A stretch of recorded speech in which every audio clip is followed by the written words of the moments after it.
The Signal Oil Program, The Whistler.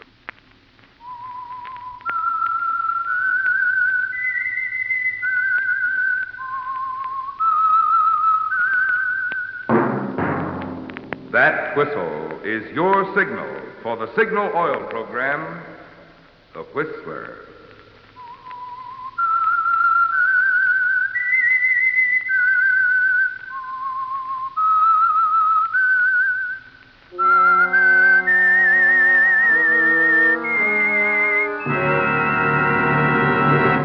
I am the Whistler, and I know many things, for I walk by night. I know many strange tales hidden in the hearts of men and women who have stepped into the shadows. Yes, I know the nameless terrors of which they dare not speak. Yes, friends, it's time for the Signal Oil Program, The Whistler, rated tops in popularity for a longer period of time than any other West Coast program in radio history. And Signal gasoline is tops, too, tops in quality. It takes extra quality, you know, to give you extra mileage. And Signal is the famous Go Farther gasoline. So look for the Signal circle sign in yellow and black that identifies independently operated Signal stations from Canada to Mexico. And now to Whistler's strange story. All damage covered.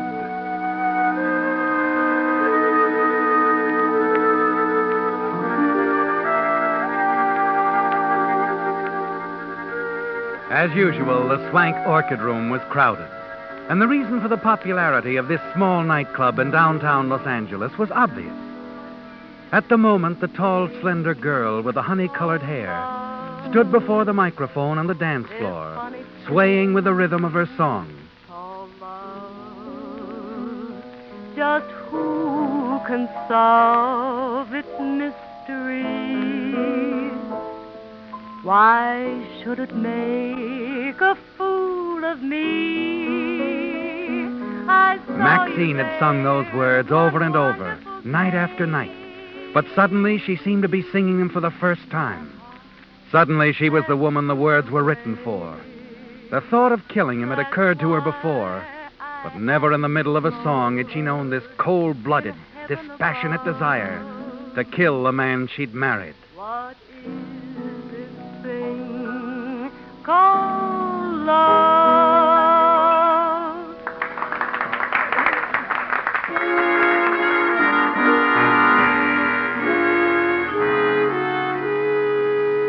Later, in her dressing room, Maxine had changed into her street clothes when she heard a knock on the door. And she didn't have to guess who it was. This wasn't just her boss. This was Jim McCoy, a guy as real as his name. Hiya, Songbird. Hello, Jim. Oh, you were great tonight. Real great. Sounded like you meant every word of it, baby. Maybe I did. Well, keep it up. I can always add a few more chairs for the customers. Well, I got to get back to the lounge. What's your hurry? Hurry. And we usually say goodnight about this time? That's what I mean. Do we have to? Now, look, baby. We've been through all this before. Observation. The tone of your voice goes well with the cold of your shoulder. Maxine, things were different when you were a cute trick on the loose. You may be Miss Maxine to the customers, but to me, you're Mrs. Charlie Kendall. I know. But after all, what's in a name? Look, baby, maybe they don't show, but I still have a couple of old scruples lying around. Don't kid yourself. They show something awful. Charlie needs you, now more than ever. No fun not being able to walk, cooped up day in and day out. You're all he's got. Yeah, I guess you're right, Jim. Forget it. Yeah, I think we'd better. Well, good night, Songbird.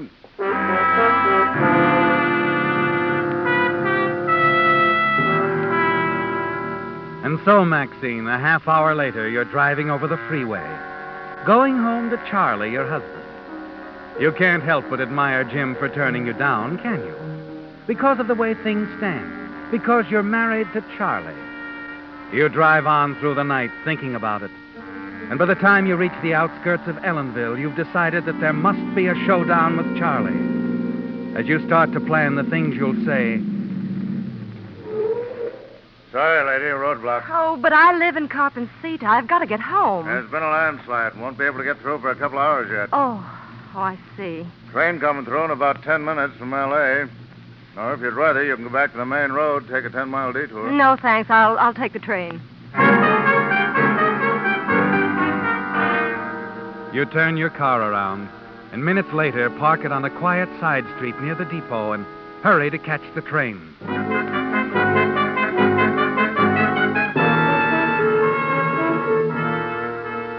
Shortly before 4 in the morning, you unlock the front door of your house in Carpencita. As you step into the living room, you see Charlie, stretched out on the couch, an empty bottle on the floor, the cane propped up against the end table, cigarette smoke curling up around the hand that dangles over the edge of the couch. It's a familiar sight to you, isn't it, Maxine? Charlie's been an invalid for 2 years now. His leg, injured again when he fell while getting off the suburban train a month ago, still hasn't mended. You hurry to Charlie's side. From his hand, you take the cigarette that's ready to fall to the floor. Charlie. Come on, sweetheart. Come to the party. Charlie. Charlie, wake up. Oh, Maxie. Hey, oh, baby. Yeah, baby's home. Must have dropped off. What time is it? Oh, a few minutes to 4. 4. Well, what took you so long, Maxine? There was a roadblock at Ellenville. Oh, that's too bad. I had to leave the car there and take the train. Sure. I had to wait 10 minutes for the train. It took 15 minutes to get to Carpencita, 20 minutes to get a cab to take me here, and now... Okay, honey. I believe you. Well, why shouldn't you? It's the truth. Sure it is, baby. Sure. You don't believe a word of it. You never do. And you want to know something? I don't care, Charlie. I don't care what you believe anymore. Don't you think I know that, Maxie? Only, don't rub it in, huh? I know you go out on dates when you're finished at the club. I even know about the guy you work for, McCoy. I was not on a date tonight with Jim or anybody else. Sure, baby. Anything you say. I'll never ask any more questions. Just as long as you come home to me. Maybe I'm sick of coming home. Maybe I'll never come home again. Don't say that, Maxie. Why shouldn't I? I mean it. I've told you before. You'll never get rid of me. We're married and you can't change that. Don't tempt me, Charlie.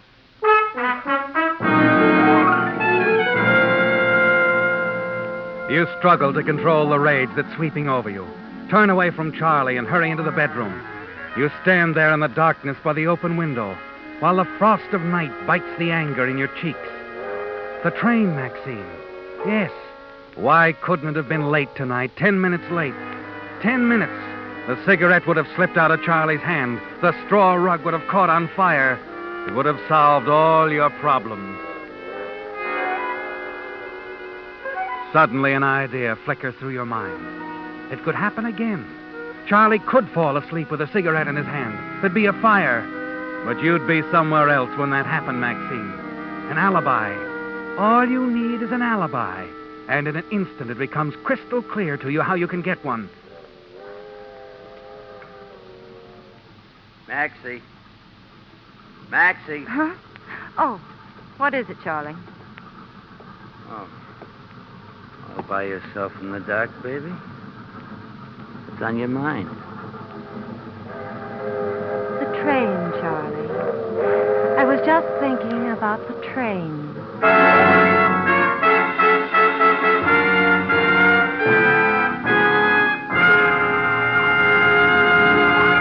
With the prologue of All Damage Covered, the Signal Oil Company brings you another strange story by The Whistler.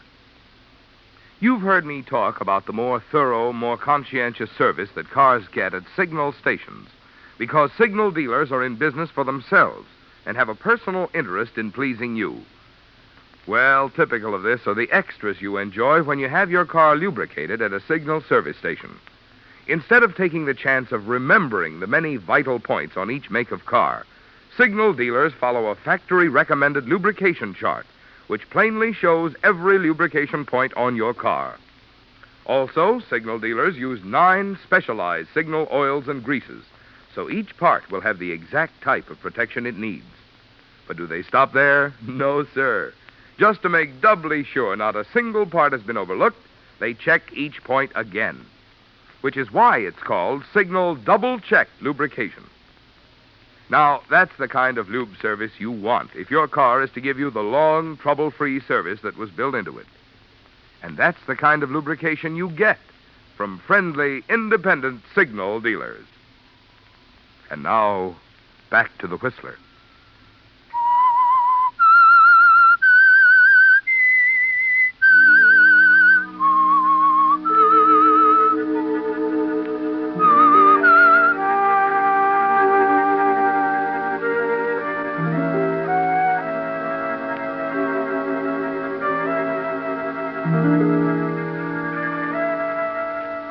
You've reached a decision, haven't you, Maxine?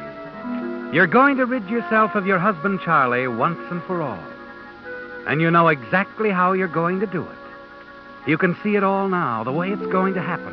The official version of the accident. Charlie asleep on the couch. The empty bottle of liquor on the floor. A lighted cigarette dropping from his hand to the straw rug, and then the fire. And you weren't around to prevent it. It's late afternoon of the following day when you awaken. And as you recall your plan, your heart throbs with a sick, dizzy excitement. After a reassuring cup of coffee, you call the train depot. Check the schedule of the evening train to Los Angeles. Then you take your time dressing. Fight to remain calm. Shortly before 5:30. Maxie. Hey, Maxie, your cab's here. Coming. Whoa, what's in the suitcase, honey? Oh, it's just a dress I'll need at the club. Bye now. Bye. Maxie, Yes? try to make it home early tonight, will you? Gets kind of lonesome around here. Don't worry, Charlie. I'll be back before you know it.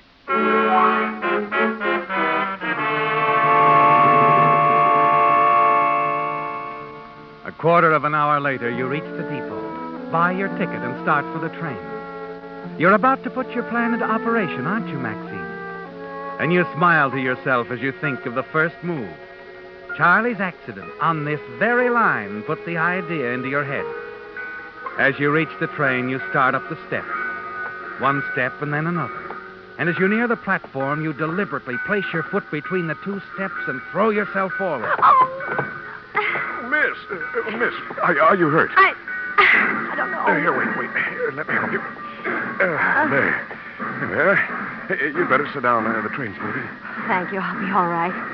It's terribly clumsy of me. Well, accidents do happen. They seem to run in the family. A month ago, my husband had a similar fall. Oh, Your ankle? yes.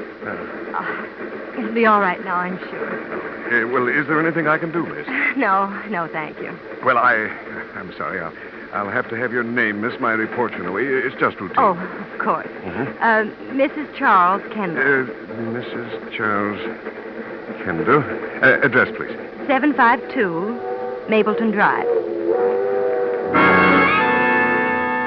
You smile, lean forward, continue to rub your ankle as you watch the conductor fill in the report.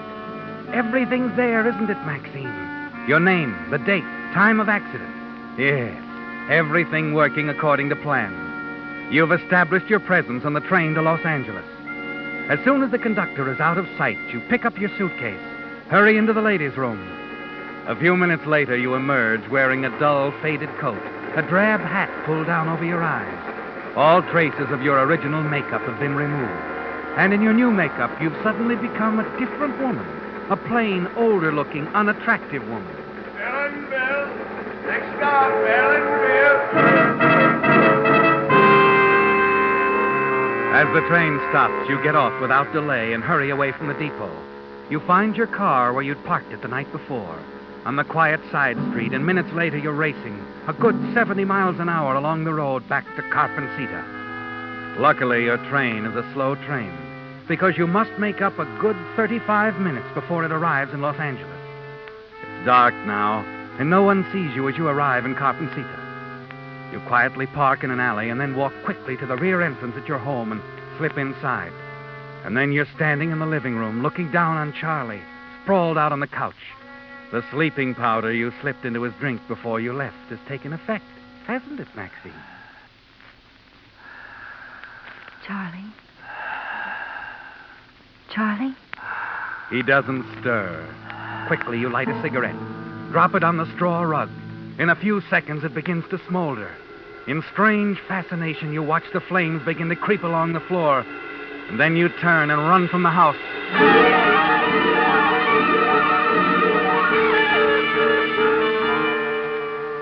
It's over, isn't it, Maxine? The worst part of all. As you hurry back to the car, you know there's only one more thing that you have to do. You must overtake the train at one of the many stops it makes and somehow get back on board unnoticed. To be in the clear, perfectly safe, that conductor must see you get off at Union Station. Those are tense moments, aren't they, Maxine? Moments that seem like a lifetime. You take this short, straight highway into Los Angeles, hitting better than 70 miles an hour most of the way. Finally, you catch your train at one of its last stops and get back on just in time. Disappear quickly into the lounge room, where you can change back into your original outfit.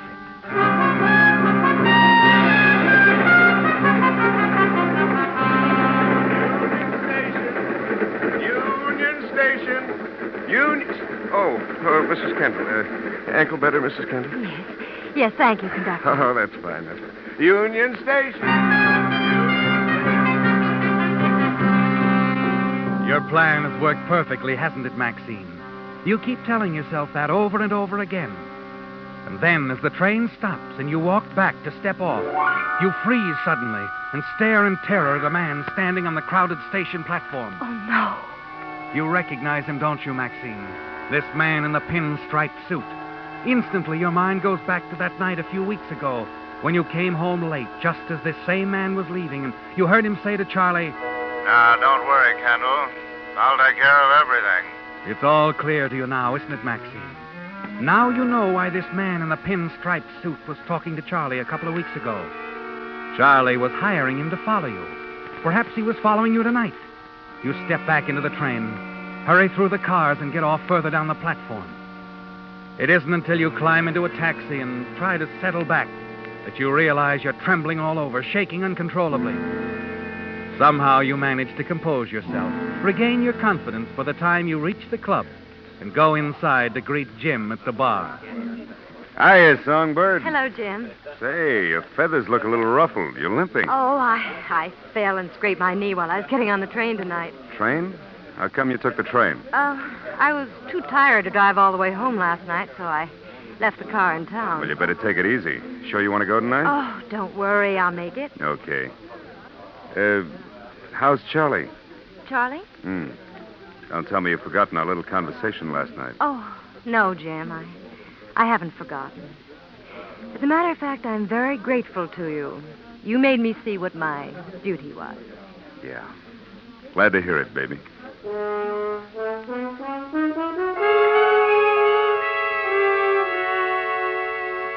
That night, you deliver the songs mechanically, don't you, Maxine? Because your mind is on something else.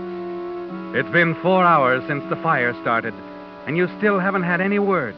But as you approach your dressing room... Maxine. Oh, I didn't see you, Jim. There's a call for you, baby. You can take it in my office.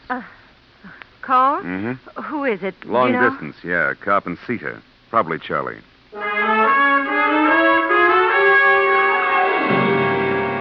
Your mind is blank for the next few moments until you find yourself alone in Jim's office, your fingers tightly gripping the telephone receiver as you slowly raise it to your lips.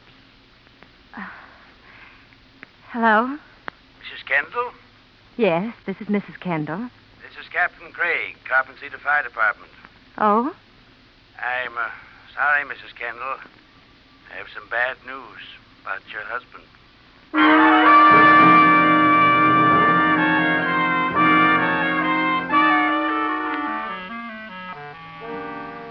It won't take long, Maxine. Coroner just wants to ask some questions. I'll be as brief as possible, Mrs. Kendall. Thank you. Your husband was an invalid, was he not? That's right.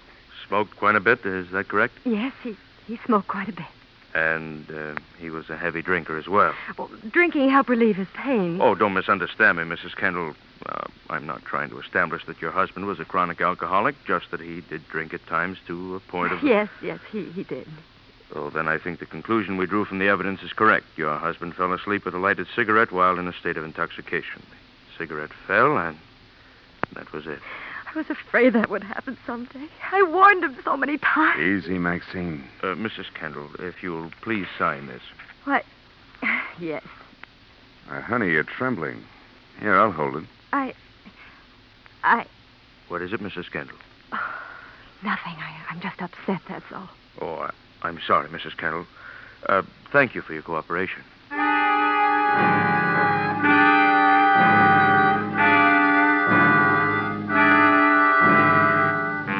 And finally, it's over, Maxine. Really over. Without even the necessity for the alibi which you went to so much trouble establishing. The man from the coroner's office is gone, and you're alone with Jim, with no more barriers between you.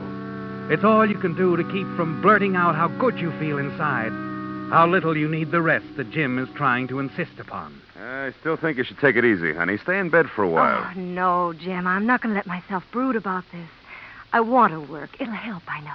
Okay, Songbird, you win. Oh, thanks, Jim. I appreciate everything you've done, and I hope I sound sentimental. You do. I can take it. I'll see you later.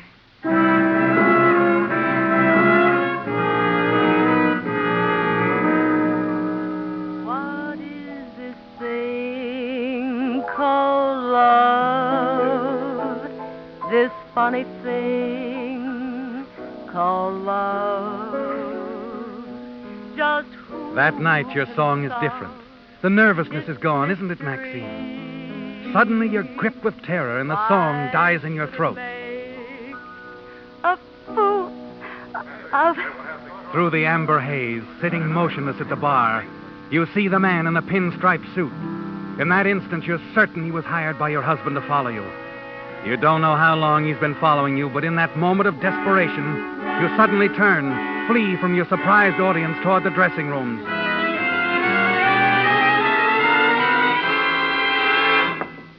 Who is it? It's me. Now, look, Maxine, what's this all about? What did that man say to you, Jim? No, it's got you worried, hasn't it? No, I'm not worried. It's just a nervous reaction. Now, listen to me, baby. This isn't a relapse. This is something else. How about you kicking in with a few more details? I'm unstrung. that's Answer me all. one question. What question? What do you know about that fire? Nothing, Jim. How could I know? Answer me. There's nothing to answer, Jim. What's wrong? Why do you keep looking at me that way? Look, Maxine, I thought something was phony last night when you got that call from the fire department. When I told you I thought it was Charlie, you almost keeled over. And I think I know why, baby. You already knew about that fire. No, Jim, And if no. you knew about it, you started it. I swear I didn't. Oh, Jim, please don't tell that to him. He knows too much already, Jim. And I thought so. And to think I was in love with you. Oh, please, Jim. Please, you're all I've got. Take your hands off me. Jim. Go on and cry to that guy out front. He wants to see you. Oh, don't go, Jim. Don't leave me alone. Not now. You gotta help me. You gotta help me figure this out. Jim, you mustn't leave me. Not now. Jim! Frantically, you slip into your coat, hurry out the side door after him. But Jim's nowhere in sight, and you leap into a waiting cab. Yeah, where to, lady? Would you mind cruising around a bit? I'm looking for someone. A man. Sure, lady.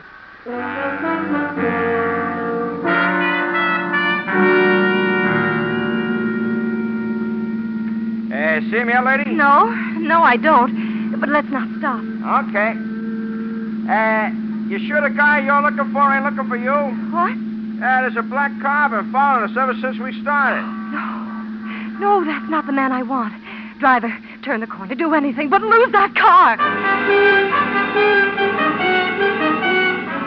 As you speed along the street, it suddenly occurs to you exactly what's happening. Yes, you ran out to find Jim, and now you're trying to escape the man in the pinstripe suit. Fear sweeps over you and crowds Jim from your mind. And you know you've got to get away from this man. The black car is only a block behind you as your cab races into the dark, deserted manufacturing district. Screeches around one corner, then another, and another, turning, twisting, and then suddenly... Driver. Yeah? That station up ahead. Is that the electric train? Yeah. Here, this'll take care of the fare. Let me off. Quickly.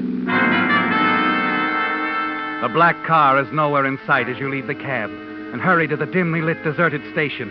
You're praying wildly for a train when suddenly you're relieved to see the lights approaching in the distance.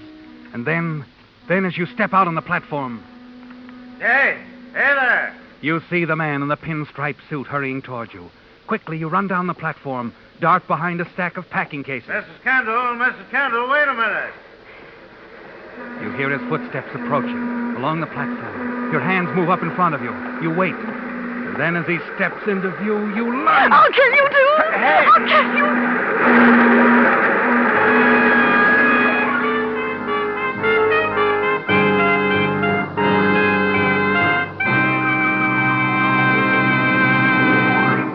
The Whistler will return in just a moment with a strange ending to tonight's story. Meantime, a word about these chilly nights and mornings we've been having. To be sure your car will start pronto the instant you touch the starter, you naturally want to be sure you're choosing the gasoline that's tops in quality. But how can the average driver measure gasoline quality? Why, by mileage, of course, which explains why we're so proud of Signal's good mileage, which has made it known throughout the West, from Canada to Mexico, as the Go Farther gasoline. You see, in order to give you such good mileage, today's Signal has to help your motor run more efficiently. And when your motor runs more efficiently, naturally you enjoy quicker starting, as well as faster pickup and smoother power. The kind of performance that makes driving more pleasure in cold weather or any weather. That's why Signal says, to be sure of the tops in gasoline quality, there are just two things to remember. One, it takes extra quality to go farther. And two, Signal is the famous Go Farther gasoline. And now, back to the Whistler.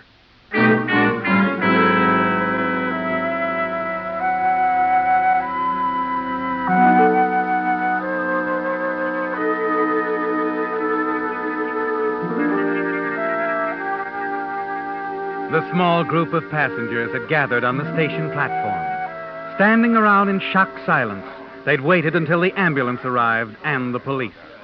Okay, now, let's keep back a little here. Okay, here, get I back. saw the whole thing, officer. I was sitting up front by the window. I could see just as plain as... All right, lady, all right. You'll get your turn. I want to know what the motorman has to say first. But I tell you... If you don't mind. Go ahead, you. Well, officer, when we got close to the station platform, I see this woman, and she tries to push this fella onto the tracks. Huh? And then the fella steps out of her way, and she goes over herself. I couldn't stop in time to keep from hitting her. Oh, I see. Well, now, here. Where's the fellow she was trying to push over? Where? Right here, sir. Oh, will you come up here? What's your name? Henry Cooper. Did you know that woman? No, I never got a chance to meet her. I've just been trying to. Her name's Mrs. Kendall. Well, how come she tried to push you in front of a train? I don't know. You see, I work for the railroad, claims investigator. Yeah? Well, a month ago, her husband was in an accident. Uh-huh. Funny thing, a couple of days ago, she was in a similar accident. I only wanted her to sign a voucher so I could give her a check to cover all damages.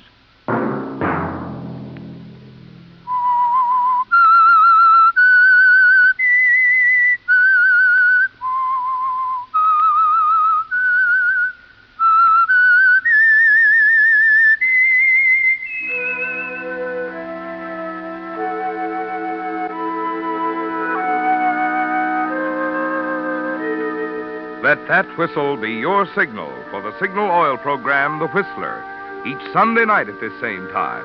Brought to you by the Signal Oil Company, marketers of Signal gasoline and motor oil, and fine quality automotive accessories. Signal has asked me to remind you, to get the most driving pleasure, drive at sensible speeds, be courteous, and obey traffic regulations. It may save a life, possibly your own.